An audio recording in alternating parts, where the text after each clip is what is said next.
This is Scott.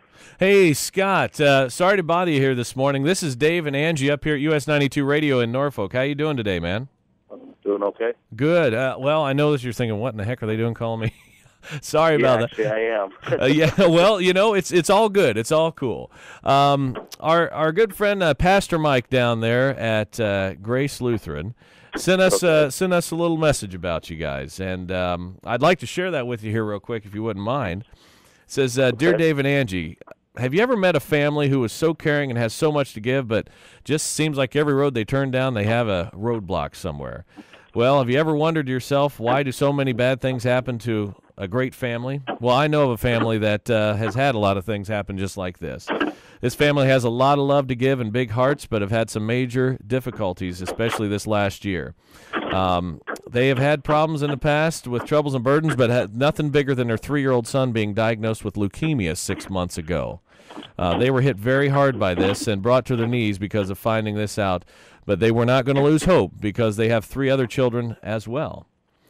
But it's been very, very tough on the entire family. But let me tell you, this 3-year-old kid is so strong. He has such big, beautiful eyes and lots of life to live. He has his good days, but also some not so good days. But through it all, he is just an amazing child and is very inspiring to all of us, even through his leukemia.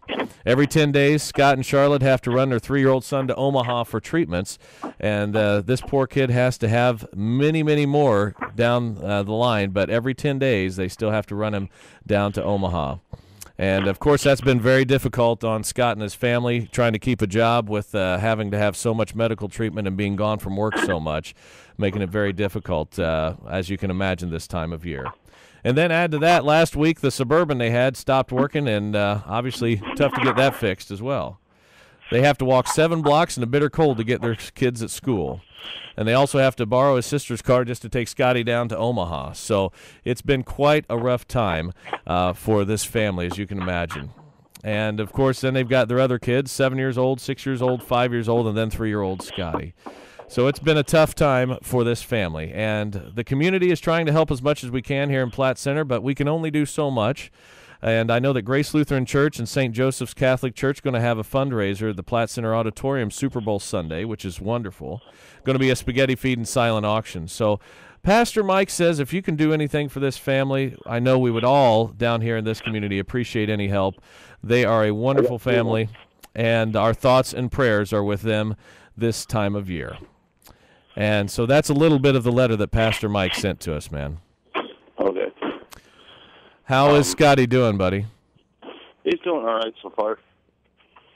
But just, he doesn't know he's sick, so he doesn't let himself get down. Isn't it amazing how kids do that? Sometimes you wonder if it's not harder on you as parents, Yeah, absolutely, man.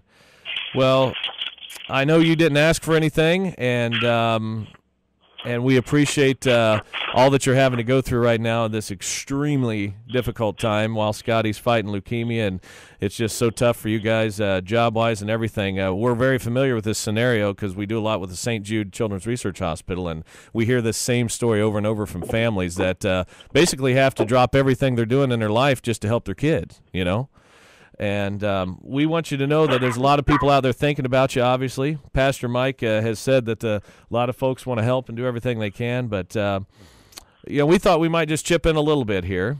Some of the kids at Stanton Elementary School, the 5th graders there, went shopping for us recently with their own money and purchased tons of toys. And we would like to give you toys for your 7-year-old, 6-year-old, and 5-year-old Riley and 3-year-old Scotty. We got a whole bunch of stuff all wrapped and ready. That'll just provide a little extra joy under the tree for those kids for everything they've had to endure this year as well. How about that? That works. I appreciate it. I'm kind of speechless right now. Well, you know what? It's tough for us guys to kind of express what we're feeling. I know, man, but you don't have to say anything. I know that you appreciate it. And all we can really pray for, the best thing we can possibly do here is pray for Scotty and him to get better and get that leukemia out and hopefully completely on remission. That's our prayer for this Christmas. And we know these gifts will put smiles on faces, but that's the real gift that we're hoping for this year, man. All right. Hey, Mike, we'll, I'm sure, be in touch with you as well as our staff here at US 92 to make sure we get those gifts down to you guys and get them to the kids. But try to enjoy Christmas as best as you can this year, and we certainly hope that this will at least provide a little bit of extra relief, one less thing to think about, okay? Yeah, I appreciate it. Hey, Skott, thank you very much, buddy, and all the best to you. All right. Take care now. Bye-bye. All right, bye.